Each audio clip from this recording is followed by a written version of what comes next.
Hi Pisces, thank you so much for joining me today. I hope that you're doing well. This reading is for any sun, moon, or rising Pisces, and we will look at the cards. We'll get a sense of the awareness or the big ideas for the week, guidance and possible outcomes. I'll also choose a couple of oracle cards for additional information. So let's just go ahead and get started. Okay, let's see if I can get these squared up.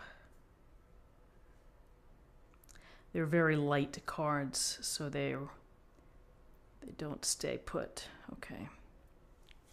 So we have the Five of Swords, we have the Star Major Arcana, and we have the High Priest Major Arcana.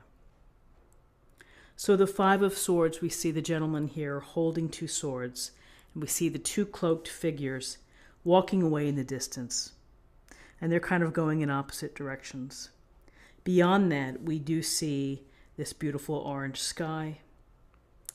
And, the Five of Swords is often a card of conflict, perhaps of challenge, even a sense of internal struggle as well. We may be internally conflicted. We may be having our own little battle with ourselves. And so when we see the Five of Swords, it can suggest maybe there's been an exchange with someone else that has been draining, that has been frustrating, and that you're thinking to yourself, this isn't worth it to me. I'm going to be like these folks. I'm going to lay down my swords and walk away. For some of you, it may be that this is a really critical issue to me. And I'm going to stand my ground, and I'm going to do whatever I need to do to come out on top and to protect my position and my beliefs and my thoughts. So, historically, that's what we think of when we look at the Five of Swords. But, there's always, in my mind, an element of personal struggle or internal conflict where we're battling with ourselves. And many, many things are going through our mind, perhaps, and we can't quite get to a safer, more peaceful place. So for some of you, that may resonate, an idea of, your own internal power struggle. For others, you may be really mixing it up with someone else where there's ego involved. And again, it always goes down to the decision that you want to make. Is it worth it to you to come out on top? Or is this a battle where you're thinking to yourself, it's not worth it to torch this friendship or this relationship, whatever it may be? And I can afford to walk away emotionally.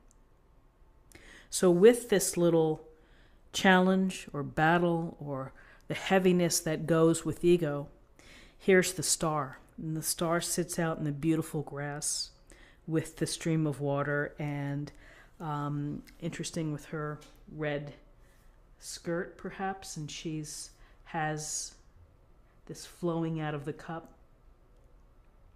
We do see the star in the sky. So the star is about, it's really about hope. It's about optimism. When we allow ourselves to be guided by the divine source, by the universe, by Supreme Being, however you want to see it, we can allow and let some of our worries go. And when we can mentally do that, then we can make room for optimism. Then we can make room for believing that whatever suffering, whatever upset, whatever we've had to go through, that we're going to be okay at the end of everything. It's all going to work out. Because I have my faith in the universe. I put my inspiration into the stars. I'm looking to the stars for guidance. And, I'm going to allow this situation to flow and to allow myself to heal. And so with this card, we get a sense of trying to find some peace and trying to, again, recalibrate maybe after upsetting events or after something has taken a toll.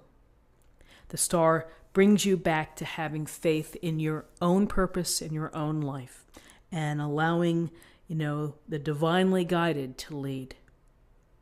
And through that, It's guiding you to happiness and to a wonderful future. But it's a matter of having faith, and it's a matter of having that belief system of optimism. And sometimes it takes a while to get there. Other times, it's you feel it very strongly.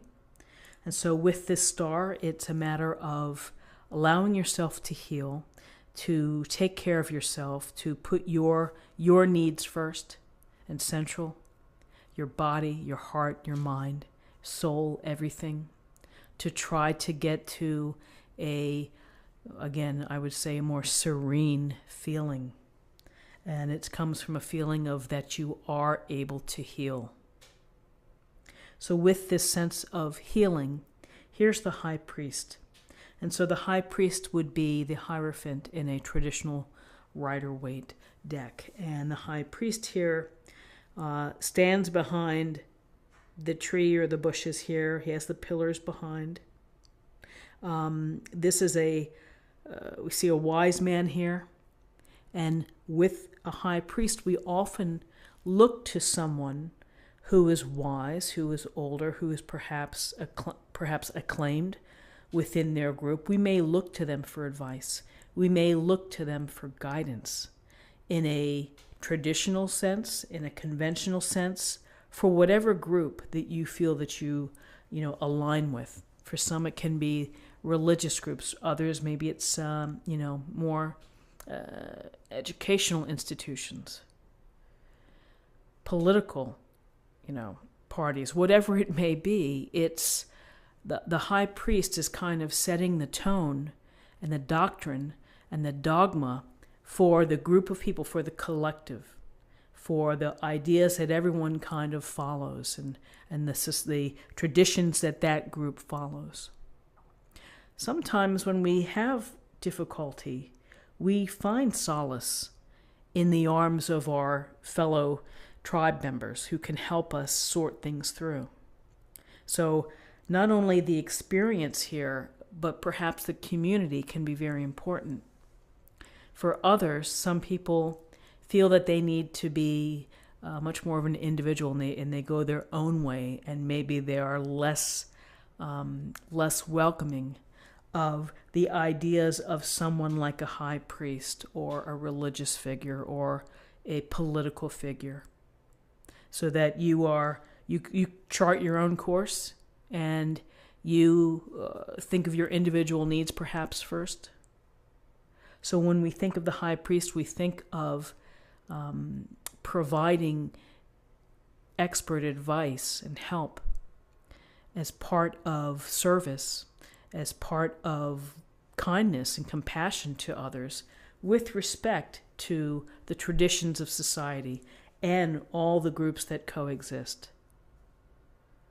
And I think that within the context of this reading, when we see the star and when we see the high priest, we get a sense here of healing, and not only healing for yourself and putting faith in the stars, but also allowing the assist of people who want, generally speaking, the best for people, to give them the structure in order to heal. So, it's always very interesting, and I just know from my mother's point of view, and my mom's going to be 89 pretty soon, of finding faith in religion. And when the tough things have happened, when, the loss of a child, of having that undying faith that allows you to carry on and allows you to find purpose again. It's the infrastructure to help you cope. That's what I tend to think. It's a way for us to find some meaning through whatever happens in our life. So very interesting cards in terms of,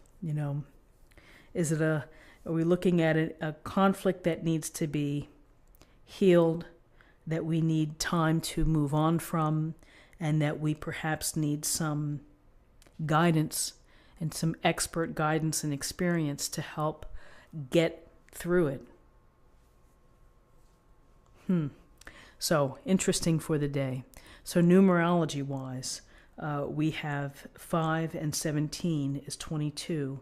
22 and 5 is 27. And 27 reduces to 9. And 9 is about spirituality.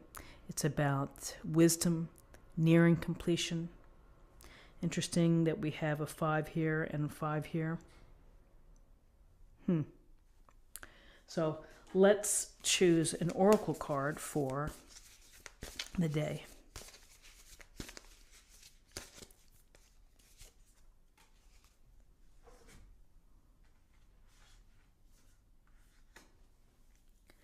Divine timing. The divine brings things in the timing that we need. Nothing comes before we're prepared, nor leaves too early. May I always trust your perfect and holy timing, dear Lord.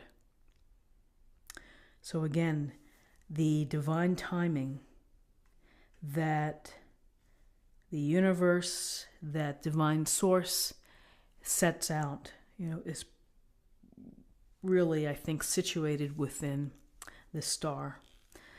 So this is what I have for you for the day. I hope that you found something helpful here with this reading, and if you did, please subscribe if you haven't subscribed already. Like this video, share this video, comment below, and have a good one, and I'll see you tomorrow. Take care.